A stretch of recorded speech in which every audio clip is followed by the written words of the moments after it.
Прывітанне, сябры! У жывым эфіры Белсату перадача «Двубой». З вами Віталь Цыганкоў. «Двубой» – гэта дыскусія, спрэчка, аргументы, эмоцыі.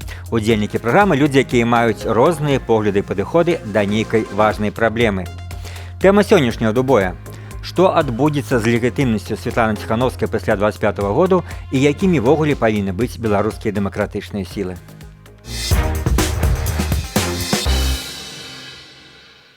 Удзельнікі. Лідар руху за свабоду, кандыдат у каардынацыйную раду Юрый Губарэвіч. Прывітанне. Добрый вечер. І палітолог Павел Гусаў. Добрый вечер. Вітаю. Коратка іхняе меркаванне прадставім так. Легітымнасць – гэта тое, што патрабуе апірышчаў даверы і маральна-псіхалагічнай падтрымкі вялікай колькасці людзей. З кожным годам розныя прычыны, скандалы, несістэмнасць і неэфектыўнасць дзеянняў аслабляюць пазітыўны вобраз і давер да апазіцыі, і гэты працэс будзе набіраць хаду. Так лічыць Павел Усаў. Правядзенне рэгулярных, свабодных і справядлівых выбараў – гэта тое, што адрознівае дэмакратыі ад дыктатураў. Іншая справа, што ў нестандартных умовах барацьбы за дэмакратыю кожнае дзеянне мусіць быць крокам наперад, а не паслабленнем, заяўляе Юрый Губарэвіч. Што ж, але перад пачаткам гарячай дыскусіі давайце паглядзім сюжэт Віталя Бабіна, які прадставіць тэму сённяшняга «Двубою».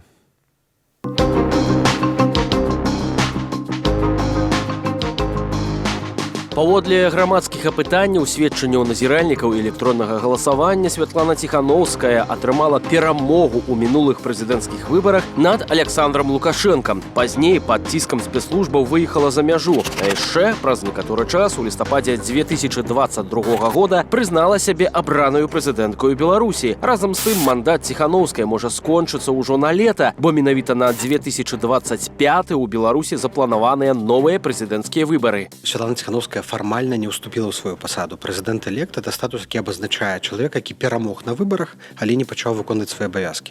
І Ціханаўская, як лідарка дэмакратычных сілаў, працягвае сваю працу. Статус гэты захоўвае. Паглядзім, як міжнародная супольнасць будзе рэагаваць, але пакуль што ніхто такое пытанне не ставіць.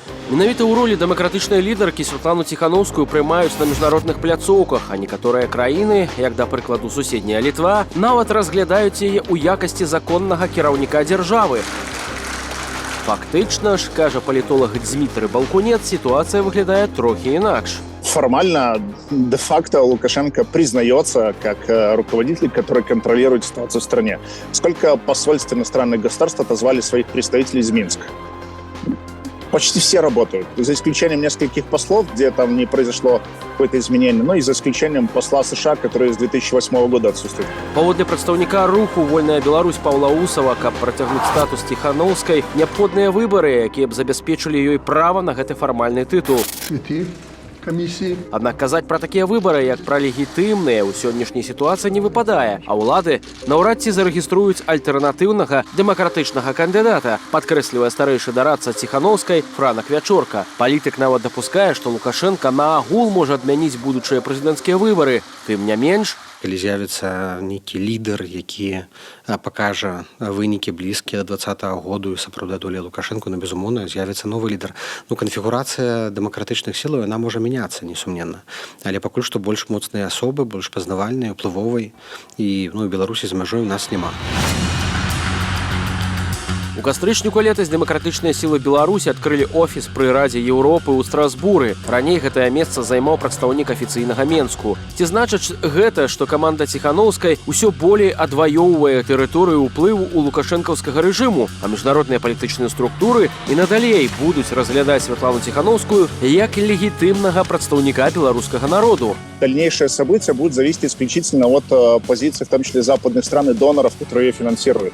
Потому что не было бы Светланы Ціханаўскай после 2020 года, если бы ее активно не спонсировали ряды разного рода финансовые какие-то институты или какие-то частные доноры, может быть, которые помогают ее, раскручивают и так далее. Но это никак не влияет на процессы внутри Беларуси.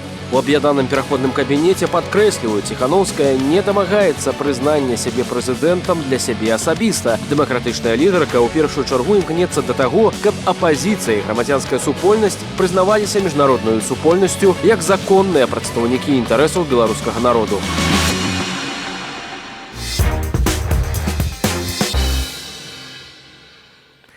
што ж, можна сказаць, гэта вечнае пытанне, якое абвастрылася рознымі грамадскімі дыскусіямі апошнія тыдні, і сённяшнія ўдзельнікі нашага двубоя прымалі ў іх актыўны ўдзел. Але спачатку, паводле правіл нашай праграмы, дадзім па адной хвіліне коротка прадставіць свае стратэгічнае меркаванне да гэтай тэмы. Калі ласка, Юрась Губарэвіч. Я могу повторить тезу, яка прагучала на пачатку. Конечно, калі мы ў перспектыве будуем дэмакратыю, мы павінны самі адпавядаць сваіх дзеяннях той мадэлі, якую мы для сябе абіраем. І правядзенне выбараў – гэта адна са складовых частак станаўлення дэмакратыі. Прычым выбары павінны быць і празрыстыя, і роўныя, і справядлівыя. Вось гэта яшчэ якраз такі можа забяспечыць тыя групы, якія зараз знаходзяцца ў дэмакратычных сілах. Но пытанне перыядычнасці і прывязкі да календара, яно, на маё меркаванне, павінна быць увязана з шэрагам вырашэння іншых пытанняў. Такіх, наколькі ў гэтых выбарах, па выніках іх правядзення, мы зможам прасунуцца наперад. Ці насамрэч гэта зменіць істотна сітуацыю ў станоўчы бок. І адпокуль адказа на гэтае пытанне няма. Дзякуй, Юрый Губарэвіч, і Павел Усов, ваша хвілінка. Калі мы кажам пра легітымізацыю, увогуле, на маю думку, Ціханаўская надарэмна назвала сябе прэзідэнтам-электам. Тым больш, што прайшло 2 гады без выканання нейкіх фармальных, нават рамачных, канстытуцыйных аспектаў, нават прыняццё і ўваходжання на пасаду прэзідэнта. Яна адмовілася гэта рабіць пасля выбараў 2020 году, калі на гэта было запатрабаванне. Якраз у 2022 годзе на гэта запатрабаванне ўжо не было. І тыя дарадцы, якія ёй сказалі гэты тытул увесці як фактычна афіцыяльны, падклалі, можна так сказаць, вялікую свінню, бо зараз невядома, што з гэтым рабіць. Бо калі ты прэзідэнт-элект, хаця ні ў Канстытуцыі, ні ў якіх іншых прававых нарматыўных актах Беларусі і па-за межамі Беларусі, нават у межах апазіцыі такой фармулёўкі, такой пасады не існуе, то калі фармальна ты называеш себе прэзідэнтам-электам, то ты умоўна павінен гэты статус нечым пацвердзіць. На сённяшні момант ніякіх механізмаў, якія б маглі пацвердзіць гэты статус, не існуе. Ясна, дзякуй. І, канешне, у мяне ўзніклі пытанні, і яны будуць всю праграму, але першае, магчыма, хацеў спытаць у Юрася Губарэвіча. Вы казалі пра выбары, такія, правільныя словы, але я так разумею, вы перш за ўсё гаворыце пра гарячую зараз тэму выбары коордынацыйную раду, але пра гэта паговорым. Але адразу хочу задаць пытанне менавіта пра абранне Святланы Ціханаўскай, ці абранне прэзідэнта ў выгнанні. Вот вы кажаце, выбары патрэбны, але што, патрэбны і выбары прэзідэнта, то бок таго, хто прадстаўляе зараз, хаця бы тых беларусаў, якія апынуліся за мяжой, і трэба будзе ў 25-м годзе праводзіць перавыбары Ціханаўскай, ці не?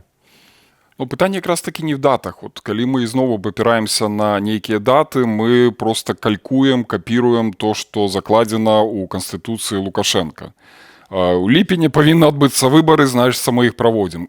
Лукашенка склікае там, фармуе свой парламент, мы пад гэтую дату таксама павінны фармаваць парламент. Не так, мы павінны сыходзіць з уласных інтарэсаў. Перадусім, я хацеў бы яшчэ звярнуцца да тэзы, якая прагучала на пачатку, пра легітымнасць, ці прэзідэнт-элект, ці мае права яна мець гэты статус, ці не. Яе легітымнасць была пацверджана ў 2020 годзе. І я на ўласныя вочы бачыў людзей, якія выходзілі на выбарчыя ўчасткі і галасавалі за Святлану Ціханаўскую, за тыя ідэі, за якія з ёй атаясамляліся. Тыя ідэі, якія прасоўваў аб'яднаны штаб. Нагадаю, это не толькі Святлана Ціханаўская была.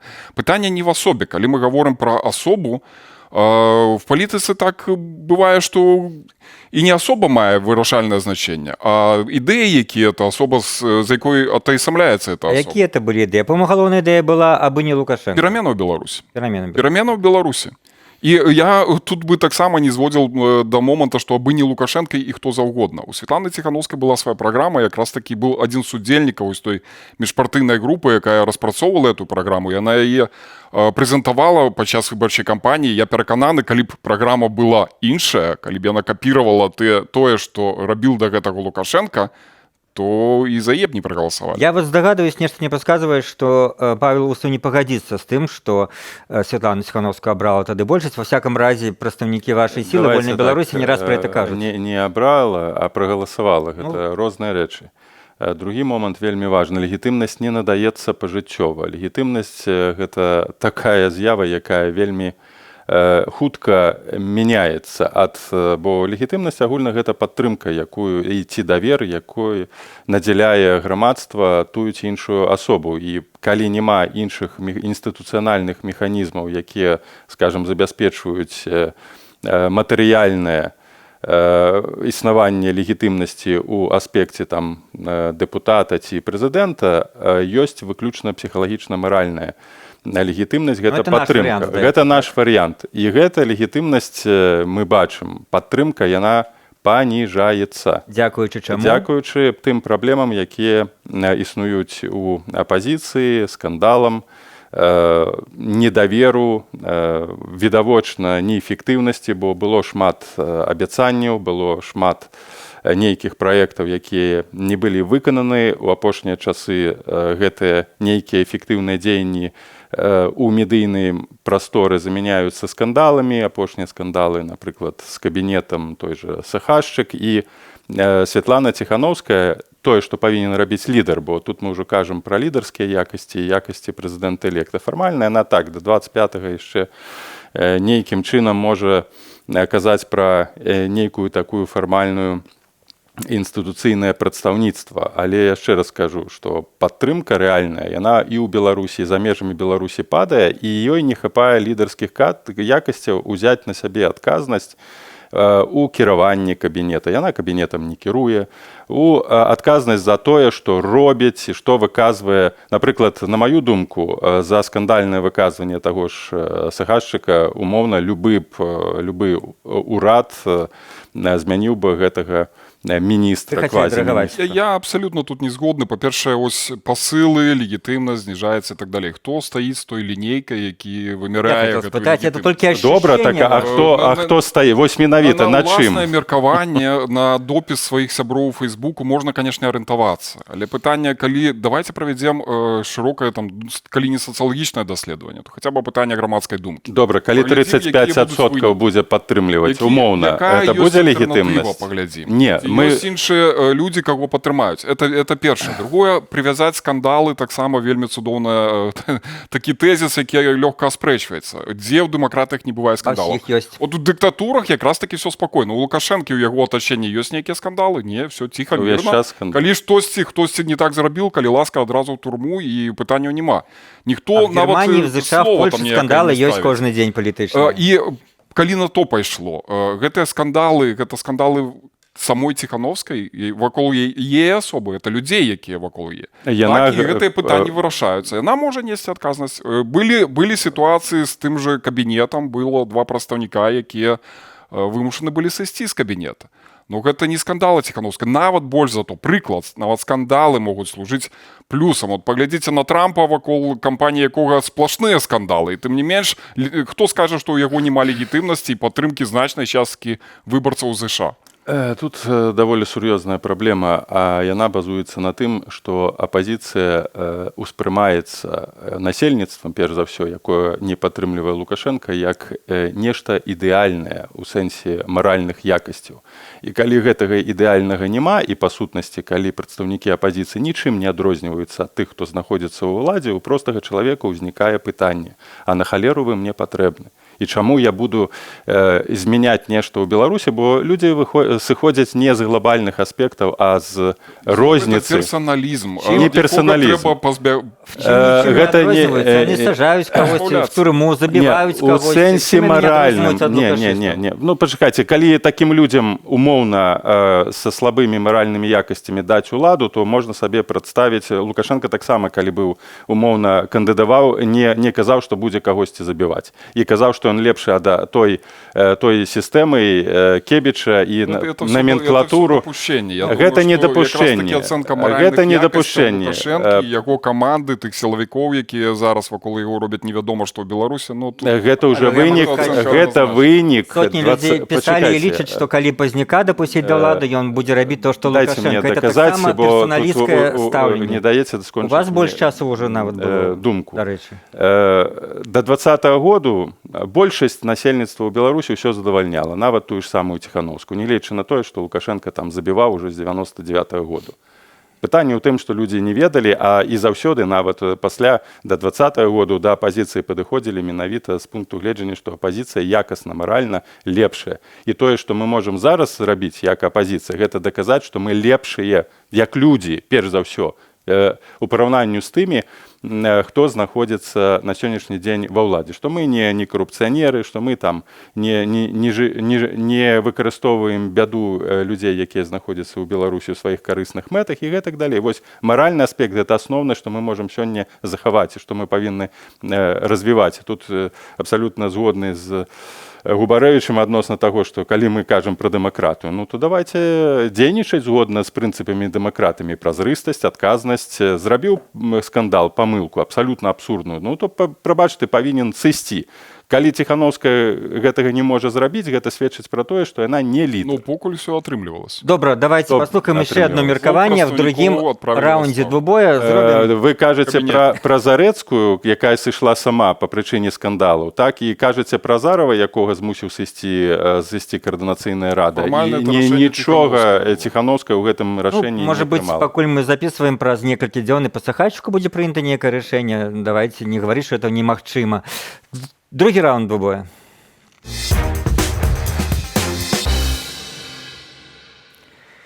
Як я казал, паслухаем зараз меркаванне яшчэ аднаго палітолага пра паўнамоцтвы Святланы Ціхановскай, якія сапраўды в пэўным сенсе заканчваюцца наступным годзе, але няма ніякай пэўнасці, што ў 25-м з'явіцца магчымасць правесці свабодныя выбары прэзідэнта. Акрамя таго, Ціхановская гэта палітык, якога ведаюць у свеце і які рэпрэзентуе інтарэсы беларусаў на міжнароднай арэне. Адмова ад выкарыстання гэтага яе патэнцыялу выглядала б дзіўнай. Так мяркуе гісторык і палітычны аналітык Яўген Красулин.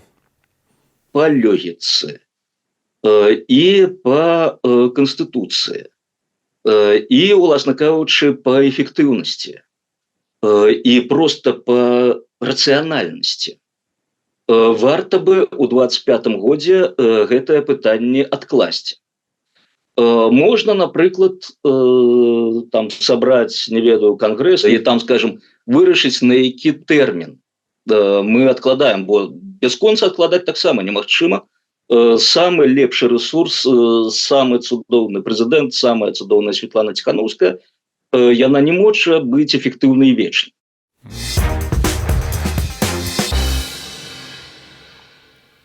Ну, вось раз у меня да вас пытанне, бо сапраўды прадстаўнікі Ціхановскай, ну, ці людзі блізкія там да кабінета, да офіса, яны пра гэта кажуць ужо не першы раз, што, ну, ладно, 25-й год, нічого страшного, яна даней будзе заставацца лідаркай, паколькі яна была абраная 20-м, а выбары правесці новыя мы не можам. Ну, ці не бачыце вы ў гэтай пазіцыі нешта, што вот, напрыклад, Павел сказал бы, ну, амаральнае ці нешта неправільнае, паколькі далей, на якіх подставах яна будзе вот выконваць гэтую ролю дэмакратычнага лідара.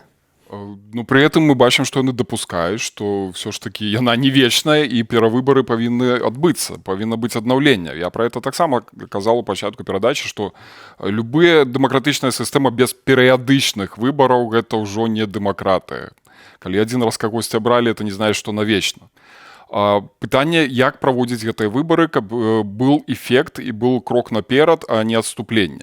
І вось зараз у нас унікальная сітуацыя, это выбары в координацыйную раду, это впершыню не то што з 20-го года, может быть в таких масштабах это за апошнія 10-годдзі Беларусі будзе, калі наўпроставыя выбары. Да, была спробы праймерыс на фоне той кампаніі 20-го года яна была неўдалая, можа быць высновы зробленая, але зараз гэта будзе ўжо магчымасць для людзей абраць тых прадстаўнікоў, каго яны палічаць патрэбнымі, з меркаваннем бяспекі, там з усімі гэтымі дапушчэннямі і гэтак далей. Но абмежаванняў ніякіх няма ні па удзелу ў выбарах, ні па галасаванню, ні па вылучэнню. І вось, дарэчы, вяртаючись да тэмы чалавека з лінейкай, які вымяряе легітымнасць, калі ёсць палітычныя групы, ставячыя пад сумнеў легітымнасць Святланы Ціхановскай, прапаноўваючы нейкую альтэрнатыву, чаму іх мы не бачым на гэтых выбарах у координацыйную раду? Аперэджваеце маё пытанне, якое я хацеў задаць Павлу. Калі ласка, ось калі ваша ідэя, як вы кажаце, знаходзіць падтрымку ў грамадстве і большасць беларусаў толькі спіць і бачыць, як бы это зрынуць гэтую Ціхановскую і адчыніць там дзверы для іншага палітыка, ось якраз такі выбары ў координацыйную раду цудоўная магчымасць. Гэта не выбары, па-першае. І называць гэта выбарамі мы ніяк не можам, бо не згодна з якімі асноўнымі канстытуцыйнымі ці выбарчымі заканадаўствамі, якія існуюць у Беларусі ці ў іншых краінах, гэта назваць выбарамі немагчыма. Гэта галасаванне. Галасаванне за умоўна, у якім будзе браць удзел невялічкая група людзей. Гэта ўжо зараз відавочна. І яшчэ адзін момант, што беларусы ў Беларусі гэты працэс абсалютна не цікавіць збольшага. І апошняе галасаванне, якое скончылася нічым, гэта было галасаванне электроннае ў 2021 годзе за права Ціхановскай прадстаўляць беларусаў на нейкіх перамовах. Нагадайце, колькі в іх прыняло удзел тады? 700 тысяч чалавек. 800 тысяч чалавек, так, 700 700. чалавек. Это мало, па-вашаму? Гэта быў 21 год. Гэта был пік мабілізацыі, гэта быў пік давера да Ціхановскай. На сённяшні момант я сумняюся, што набярэцца нават 50 тысяч. Гэта першы момант. Другі момант, яшчэ раз падкрэслю, калі мы кажам пра прадаўжэнне тэрмінаў Ціхановскай як прэзідэнта электа, то я кажу, гэта вось пастка. То, канешне, трэба праводзіць нейкія выбары, нейкія працэдуры, каб пацвердзіць гэты статус. Калі б яна заставалася умоўна лідарам пэўных апазіцыйных колах, нават проста апазіцыі, то ніякіх выбараў не патрэбна было б праводзіць, бо гэта лідара не выбіраюць. Это мы добра ведаем, да. В некаторых партыях лідараў не выбіраюць, яны 30 гадоў там. Пытанне, так, калі ласка, возьміце любога з беларускай апазіцыі па некалькі год, і чамусьці гэта нікому не перашкаджае. Калі мы кажам пра партыі, гэта адно, калі мы кажам пра лідарства агульнанацыянальнае, гэта іншае, і лідарства агульнанацыянальнае, яно не пацверджваецца. Окей, калі прыдумае нехта выбары прэзідэнцкія, так званыя, будзе выбіраць кагосьці замест Ціхановскай. Вы ж першы, хто скажаце, што гэта прафанацыя, не выбары, а гэта, то бок нема выхаду. Якія выбары? Дзе выбары? Так, немагчыма іх зрабіць. Іх немагчыма зрабіць. Таму я і кажу, што называць сябе прэзідэнтам электам ва ўмовах абсалютна невідочнага факта непрыхода да ўлады, гэта абсурд. Гэта самого сябе паставіць у пэўныя фармальныя рамкі і пэўнае фармальнае патрабаванне як пацверджанне легітымнасці. І вяртаючыся да Каардынацыйнай рады. Каардынацыйная рада максімальна сябе дыскрэдытавала. Хаця я як бы падтрымліваю тых людзей, якія хочуць пагуляцца ў дэмакратыю і пайсці на гэтыя выбары, паглядзець, як гэта ўсё функцыянуе. Усё можна было зрабіць добра, эфектыўна, празрыста, адкрыта яшчэ ў 23-22 годзе, калі было вырашана праводзіць, стварыць, скажам так, парламент, урад. Але чамусьці знову тыя людзі, якія прыняліся за будаванне гэтых структур, зрабілі гэта зноў не своечасова, не ты людзі не так робяць. Безумоўна, не своечасова. Што перашкаджала зрабіць гэтыя выбары ў 22 годзе? Давайте вернемся в 22 год і вы не вернеце, але сышоў час. То, што магчыма зараз рабіць зараз. Калі рабіць тое ж самае, што было зроблена год назад, і гэта не 2 гады. Абсалютна тое ж самае, з тымі ж самымі людзьмі. Праз 2 гады тое ж самае будзе такі ж самы вынік. Як можа себя дыскрэдытаваць інстытуцыя? Людзі в рамках інстытуцыі сваімі дзеяннямі ці бездзеяннямі. А парламент у Беларусі дыскрэдытаваны ці не? Парламент у Беларусі дыскрэдытаваны? Ён не мае ніякіх паўнамоцтваў, як інстытуцыя, ён ад пачатку дыскрэдытаваны. Так сама і Каардынацыйная рада ад пачатку. Яна можа напаўняцца, па-першае, рознымі людзьмі, з рознымі ідэямі, з рознымі падыходамі. Па-другое, яна мае унутраную легітымнасць, каб вырашаць самастойна, па якіх правілах яна жыве і ажыццяўляе внутраную дэмакратыю. Беларускі парламент этого пазбаўлены ад пачатку. Тут розніца ж відавочная. Пачакайце, калі сустракаецца нехта, там нейкія 3 структуры і дамаўляюцца пра нешта, это што, унутраная дэмакратыя, калі нават да сённяшняга дня невядома, пра што гэтыя структуры дамаўляліся? Мы гаворым пра унутраная дэмакратыя. Пра мінулае. Гэта зараз. Мінулае прывязваць да будучыні. Пачакайце, гэта я цытату, пачакайце. Проста цытата з Радыё Свабоды, рашэнне, якое на пачатку адклалі офісы АПК удзел у выбарах адклалі, потым адбылася нейкая сустрэча патаемная. Вы можете агучыць, што пра што дамовіліся на гэтай сустрэчы прадстаўнікі 3 структур: Каардынацыйнай рады, АПК і офіс Ціхановскай. Ви здесь, тут, у студыі, сыходзячы з дэмакратычных прынцыпаў, можаце сказаць, пра што дамовіліся гэтыя структуры? Толькі то, змест тых сустрэчаў, якіх я браў удзел. То я не браў. Калі не браў удзел, ну як? Пытанне ў тым, што Ёсць Я пытанне думаю, што Павел Латушка, Палітыкі, дыпламаты, которые там праз 50 гадоў открываюць нейкія архівы. Гэта не дзяржава. Что такое там Гэта не здарылася, дзяржава. что вот все просто повалило там с ног на голову? Ну вот что Так такое я не ведаю, здарылася? што здарылася. Ну скажыце нам, што там здарылася. Пра што Быў там працэс дамовіліся? узгаднення, у выніку это ўзгадненне адбылося. Зараз мы Чаго маем ўзгаднення? правілаў правядзення Чаму гэта выбараў у ўзгадненне не Координацыйную адбылося Раду. публічна? Правілы гэта публічна не было прэзентаваныя агучана? публічна. Працэс узгаднення адбываецца паміж асобамі, якія Я ўзгадняюць. памятаю, Чаму туды столько былі было не публічных запрошаны? сустрэчах пры Правіла YouTube-трансляцыі, А як хто надаў праводзіць права? выборы. Іх было Сама десяткі гэтыя таких правілы YouTube-трансляцый. можна Калі мы Могла быть и кажам- не публичная встреча. Что в этом такого страшного? Почекайте, Что вы там раскрываете? Какую интригу, я не разумею. Калі мы кажам пра нейкія, ну просто агучце, пра што было дамоўлена. Ну не был там Юрась Губарович, чего Ну, вы так і всё, причепились? пытанне. Так а Пытанне чаму ж не ў гэта гэтым. не хацяць Пытанне ў тым, дамовіцца? што трэба знайсці зачэпку. Ну, вы сустракаетесь Чаму з іншымі правілы палітыкамі, перашкаджаюць- Чаму вот Вы это правило, про все свои ёсць? встречи готовы рассказывать прессе?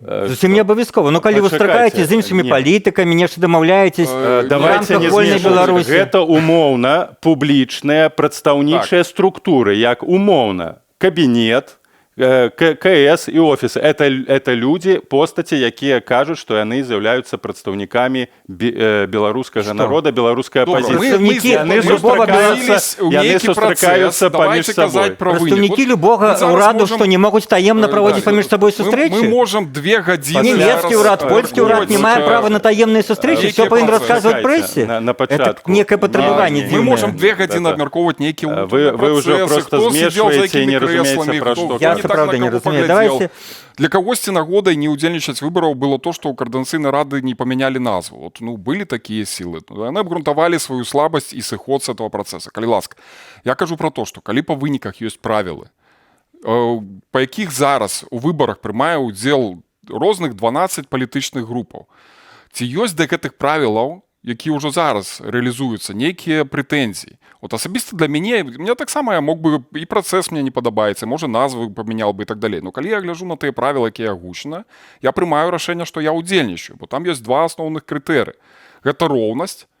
Хто скажа, што нейкі з гэтых блокаў 12 выбарчых тут дамінуе. Гэта роўнасць для кожнага. Калі ласка, прыходзь, падавай свой спіс, зарэгіструюць, калі прозвішчы там правільна впісана і гэтак далей, няма ніякіх пытанняў. Другое, празрыстасць працэса падліку галасоў. Таксама вельмі важны крытэр. На сёння ў меня няма нейкіх прычынаў казаць, што гэты падлік галасоў будзе непразрысты і выбары сфальсіфікуюць.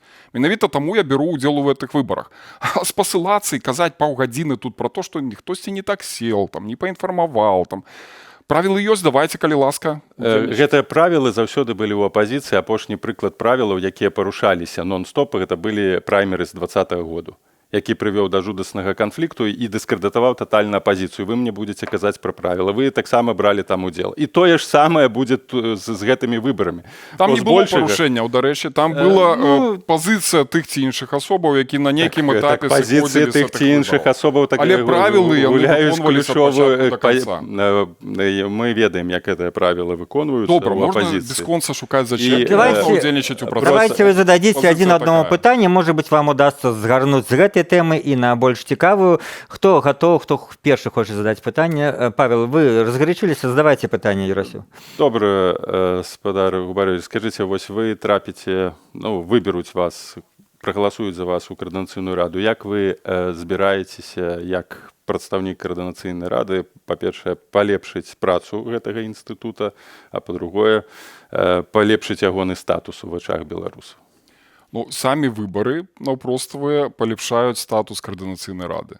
Не будзем загадваць, колькі прыме ўдзел. Там 10 тысяч, 500 тысяч ці 15 тысячаў. Это ўжо ўсё роўна значны крок наперад параўнанні з тым, што ёсць. Я ізноў нагадаю, што з моманту 2020 года ніякіх падобных выбараў Беларусі не праводзілася і перакананы, што цягам бліжэйшых некалькіх гадоў не будзе ніякай альтэрнатывы, якая б здолела арганізаваць хоць штосьці падобнае. Таму это крок наперад.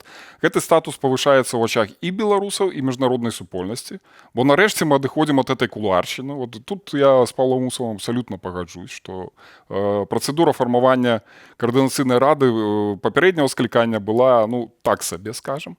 Гэта ўжо будзе кабінета, магчыма. І, адпаведна, будзе значна больш магчымасцей у гэтай каардынацыйнай рады рэалізоўваць тыя задачы, якія падтрымаюць беларусы. Бо ізноў, выбары, яно расставляе все прыярытэты. Ёсць палітычная сіла, якая ідзе і кажа, так, мы будзем толькі сядзець, крытыкаваць і выкарыстоўваць это для балбатні, но яна можа не атрымаць падтрымкі. Калі ідуць ты і кажуць, што мы ідзем дзеля таго, каб узмацніць ціск на рэжым, прыцягнуць да адказнасці прадстаўнікоў рэжыма, праз міжнародныя інструменты. А чаму гэта не ўдалося зараз да гэтага зрабіць? Інструменты ёсць, но голас беларусаў не так добра чуюць, як нам бы хацелася. Функцыянаванне Ціханаўскай на працягу дапаўненне да Ціханаўскай каардынацыйнай рады узмацніць голас беларусаў. На жаль, такая сітуацыя. Падзеі ў рэгіёне, вайна ў Украіне, перацягванне ўвагі, раздрай вось гэтыя там. Раздрай, то, што зараз адбываецца, оно ж таксама выносіцца на шырокую публіку. І беларусы ўнутры глядзяць, беларусы за межы глядзяць, што от стаяць два чалавекі, спрачаюцца, нешта там паміж сабой выкладкі. Нехта скажа, што наадварот, это добра, это сведчанне дыскусіі. Ну так, выбары расставляюць тут кропкі над «і». То есть хтосьці можа і далей сидзець там в Фейсбуку і клясці ўсіх, хтосьці атрымае падтрымку большасці на выбарах і рэалізуе тую праграму. Ад большасці ў параўнанні з 15 000 прагаласуюць, гэта будзе легітымны? Знаеш, это самыя актыўныя людзі. У гісторыі розных краінаў было, што меншасць вырашае. Актыўная меншасць вырашае будучыню краіны. Большасць можа сидзець і ввогуле нічым не цікавіцца. На жаль, з беларусаў такіх рабілі людзей больш за 30 гадоў. І калі хтосьці з апазіцыі чакае ад іх падобнага, но это не мы. Мы чакаем актыўнасць. Зразумел ваш адказ. Задайце пытанне сваё, Павлу. Пытанне, ну, в прынцыпе, ў тым жа ключы. От шмат прагучала крытыкі. Яна гучыць пастаянна, што ось гэта не так сели, гэта не так дамовілись, кудысьці не пусцілі. Тут даты падыходзяць, тэрміны падыходзяць, гэтыя правілы не добрыя, не буду пералічваць. А што рабіць? Вот коротко хотя бы за 2 хвіліны прапанова канкрэтная, што рабіць. Што рабіць, я яшчэ сказаў у 2020 годзе. Як рабіць, сказал у 2020 годзе. Прапанаваў правядзенне выбараў і стварэнне кабінету умоўна парламенту. А зараз вы нічога не зробіце. То есть все, пакінуць Лукашенку ў спакоі і нічога не рабіць. Я скажу так, гэта ўсё пераўтворыцца ў абсалютную імітацыю і міжсабойчык, як гэта было ў апазіцыі да 2020 году. Той рэсурс, які даў 2020 год, вычарпаны і не скарыстаны, зліты ў трубу, і прыкладаў таму шмат. Гэта абсалютна ідыёцкае, прабачце за непаліталагічны тэрмін, галасаванне ў 2021 годзе, калі зліта было 700 000 галасоў, нічога з гэтым патэнцыялам зроблена не было. Калі кабінет паўстаў не ў 2020 годзе, а толькі пасля пачатку вайны у 2022 годзе з такім спазненнем, і калі працэсы інстытуцыялізацыі пачаліся 4 гады пасля 2020 году, то ў такіх умовах, калі ўжо умоўна пацыент цяжка хворы і фактычна памірае, зрабіць нешта немагчыма. Я, дарэчы, хочу выступіць на баку зараз Павла Усова, в тым сэнсе, што задаць, конечно, вы, Юрый, не абавязаны адказваць за Ціханаўскую, але па-вашаму, ну то, што адразу вот она не абвесцілася прэзідэнтам, адразу не правілі выбары, не прызналі кабінет, пра што крытыкуе Павел, гэта, па-вашаму, сапраўды было памылкай, ці вы лічыце, немагчыма было па-іншаму? Ну, першае, хацела бы зафіксаваць, што адказу на пытанне, што нам зараз рабіць в этой сітуацыі, так і не прагучала. Баюся, ніколі мы яго не пачуем. Павел сказал, вы нічого не зробіце, это ягоны адказ. Ну, окей. Вы нічога не зробіце. Сидзець, раздаваць ацэнкі іншым. Вот, напэўна, адзіная варыянт. Павел, хто вы, хто мы? Добра. Вы не далучаецеся? Прапануе ўдзел у мы зараз выбарах удзельнічаем і у гэтак гэтых далей. выбарах, мы робім. Ну, просто зафіксуем для гісторыі, што сітуацыя такая, і наўрад ці, может, калісьці пачуем прапановы канкрэтныя, што можна. У мяне была прапанова зрабіць кангрэс і стварыць не выбарамі займацца і вось гэтай прапарцыянальнай сістэмай абсалютна недарэчнай, а проста склікаць кангрэс беларусаў і праз дэлегаванне надаць нейкія паўнамоцтвы умоўна каардынацыйнай Ну, вот рады. нейкая Гэта было Вельмі сказана канструктыўная штука. год Калі таму назад. 700 тысяч чалавек, якія ўдзельнічалі праз платформу «Голасу», падтрымцы прагучала ініцыятывы Ціхановскай, там, каардынацыйнай рады да этого. Гэта недастаткова, то тады Кангрэс павінна сабраць недзе в адным месцы, напэўна, 1,5–1,5 Не 3 мільёна, беларусаў, якія тоже будзе дастаткова. Механізм, так? ну, калі б вы чыталі уважліва тое, што я пішу, я прапісаў гэты механізм. Паўтараць яго на працягу 5 хвілін 10 няма сэнсу, Добре. няма часу. Можаце Ні адзін знайсці... кангрэс бачыў на ўласныя вочы, можете- все патанае в пытаннях прадстаўнічасці Можаце гэта і знайсці. легітымнасці І гэтыя Всё гэтыя гэта выбары заўсёды патонуць у той жа самай пытанні прадстаўнічасці легітымнасці, бо не можа Гэта на проставыя выбары Бо не ад можа, людзей, якія на падтрымаюць простае, сваіх не людзей, можа 15 тысяч сваіх чалавек кандыдатаў у прадстаўляць Каардынацыйнай радзе. усіх беларусаў. І гэтае пытанне, якое адразу ўзнікне. Як 15 тысяч прагаласаваўшых онлайн, невядома, ці гэта беларусы, могуць казаць ці прадстаўляць усё на Я ведаю нават, дзе яно ўзнікне. Яно ўзнікне перадусім на экранах БТ у прапагандыстаў. Дакладна в такіх фармулёўках. Так І гэта такая ім просто іншая. трэба глядзець эту перадачу і рабіць такія нататкі, все Я за думаю, іх это ужо и без сказано. нас зробяць тут. как Окей, бы, вернемся сказок до нема. пытання. Моего пытання. Да, от Ці пытання была про помилка элект, такая не затягнутость элект. с этими решениями? Ёсць некалькі меркаванняў на гэты конт. Як то, што гэта б дадала пазітыўных момантаў і адваротнае. Ну, пазітыўнае чакаць, што пасля абвяшчэння прэзідэнта можна рэальна прыступіць да выканання абавязкаў, но я думаю, што ўсё роўна бы не даводзілася. То есть загадваць арміяй, загадваць амапам, чыноўнікамі в Беларусі ўсё роўна бы не атрымалось. То есть як бы там ни было, гэта ізноў была бы такая пасада дыстанцыйная і в значнай ступені віртуальная. Якія праблемы гэта прынесло бы? Бо для дэмакратычных краінаў, якія зараз падтрымліваюць Беларусь, узнікла б пытанне, ці гатовы яны настолькі разрываць адносіны з краінай, прызнаючы прэзідэнтам іншага чалавека, з Беларусю. Да, это мы за іх не адкажам. У іх уласныя інтарэсы, но это пытанне ўзнікла бы, это трэба фіксаваць. І калі б гэта пытанне ўзнікла, напэўна бы рашэнне было в этом, што калі ласка, мы вас маральна дзесьці там падтрымаем, но ніякіх афіцыйных сустрэчаў, ніякага афіцыйнага прызнання не будзе. Тады пытанне, ці палепшала бы это зараз стан беларусаў, і ці адчыняла бы гэта тыя дзверы, якія на сёння адчыняюцца перад Святланай Ціхановскай, каб вырашаць навошта праблемы. было ввогуле называцца прэзідэнтам-электам і Гэта факт, это не абсурд. Это чалавек, які быў абраны на выбарах, падтрыманы большасцю беларусаў. Пытанне, чаму гэтае пытанне не пытанне в ўзнікла ў 20-х? тэрміналогіі ці в эфектыўнасці. Калі за Я 4 ні разу не магу пачуць про то, што трэба рабіць. Но я вельмі шмат чую про тэрміналогію.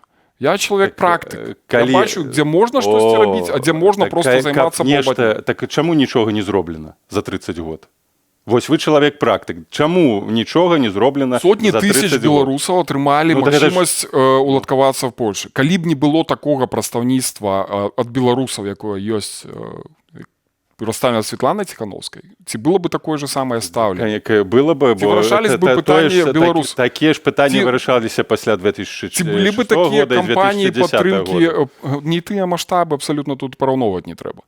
Ці былі б такія прыняць адно справа там сотні тысяч, іншае прыняць тут пару десяткаў чалавек там ці сотен, якія... Слухал бы вас яшчэ, напэўна, гадзіну, але дастаткова много в нашай перадачы было хвілінаў, цэлых 40, і вы, відаць, не паспелі ўціскаць, але у вас ёсць права на апошнія 30 секунд у кожнага на завяршэнне нашага жывого эфира выказацца, што, можа быць, не паспелі сказаць, ці падсумаваць нашу дыскусію. Павел, ваши 30 секунд. Ну, мы шмат любім казаць пра дэмакратыю, пра правілы, але калі пытанне ўстае дзейнічаць згодна з гэтымі правіламі, ясна акрэсліваць гэтыя правілы, то чамусьці гэты працэс пачынае тармазіцца. Таму я заклікаю, перш за ўсё, нас, дэмакратычныя сілы, дэмакратычныя арганізацыі, дзейнічаць згодна з акрэсленымі правіламі самімі ж, згодна з дэмакратычнымі працэдурамі. Гэта палітычны этас, гэта празрыстасць і адказнасць. Калі палітык зрабіў памылку, ён павінен сысці. Дзякуй, Павел Вусоў. Юрый Губарэвіч, ваши 20 секунд. Я таксама перакананы, што дэмакратыя — это не толькі пра каментары, ацэнкі і балбатню, это пра дзейнасць. І ось магчымасць для дзейнасці ёсць у кожнага. Зараз эта магчымасць праяўляецца ў тых выбарах, якія будуць у каардынацыйнай радзе. Ацэнку павінны даваць грамадзяне Беларусі, для якіх цікавы палітычны працэс. Яны прыйдуць на выбары, падтрымаюць праграмы тых кандыдатаў, якія лічаць, што для іх з'яўляюцца найбольш пераканаўчымі, якія адпавядаюць ім інтарэсам. Дзякуй, Юрый, жывы эфір, астатнія 10 секунд нашага эфіру. Наступны этап можа быць выбары ўжо і лідера дэмакратычных сіл. Ну, а это ізноў будзе залежаць ад беларусаў. Так, гэта быў двубой, якім, спадзяюся, мы паспрабавалі наблізіцца да ісціны. А чыя пазіцыя падалася вам больш пераканаўчай, глядзіце нашу праграму на YouTube, дасылайце там свае ацэнкі і каментары, калі гэта для вас бяспечна. Перадачу правоў Віталь Цыганкоў, заставайцеся з Белсатам.